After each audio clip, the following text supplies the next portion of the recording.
Les arbres souffrent du réchauffement climatique à travers le monde. Face à des épisodes de sécheresse trop intenses et trop fréquents, des massifs forestiers entiers dépérissent.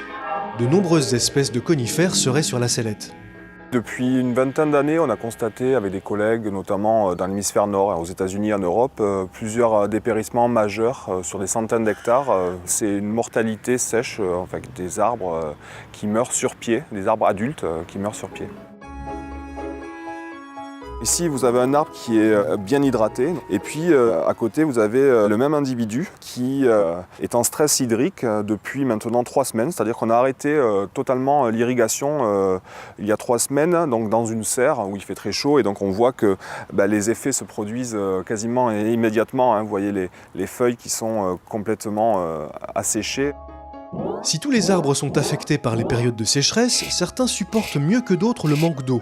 Le record de résistance étant actuellement détenu par un cyprès australien. Mais comment savoir à l'avance qui va tenir le coup et qui va dépérir?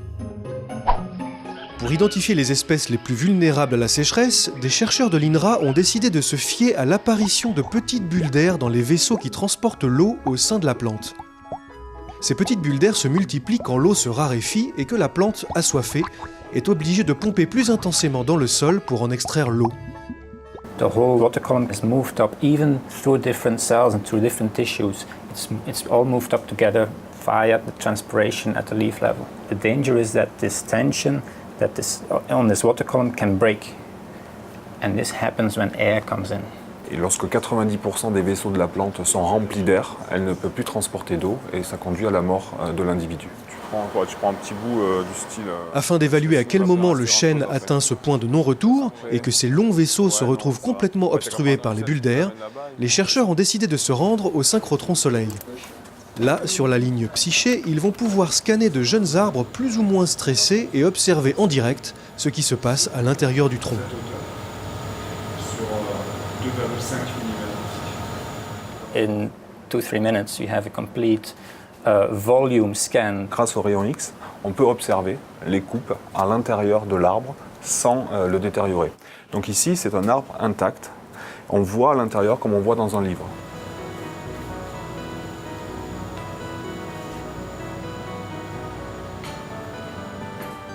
Dans cette section, on peut compter et identifier les vaisseaux qui sont fonctionnels des vaisseaux qui sont non fonctionnels. So the dark ones here are filled with air, and we have a few here that are much more grayer or lighter, that are filled with water. If I'm just going through these water transporting cells, you can see them very nicely here. Dans cette section ici, on voit qu'il y a 1, 2, 3, 4, 5 vaisseaux qui sont non fonctionnels, c'est-à-dire qu'ils sont remplis d'air. Si on augmente le stress hydrique, alors là on s'aperçoit que le nombre de vaisseaux qui sont remplis d'air augmente de façon très importante. Ici c'est quasiment 100% des vaisseaux. Après chaque scan 3D, le niveau de stress hydrique de la plante est immédiatement mesuré. Ça y est. Là, tu as 2 bars. Donc 2 bars, on n'est pas stressé. Donc là, c'est une plante qui est bien hydratée. Ensemble, ces données permettent de savoir avec fiabilité le niveau de sécheresse que la plante est capable de supporter. Ici, le chêne tempéré est une espèce qui est assez résistante. Le synchrotron, en travaillant sur des plants intacts, nous a permis de conclure que cette espèce était finalement beaucoup plus résistante que ce que l'on pensait.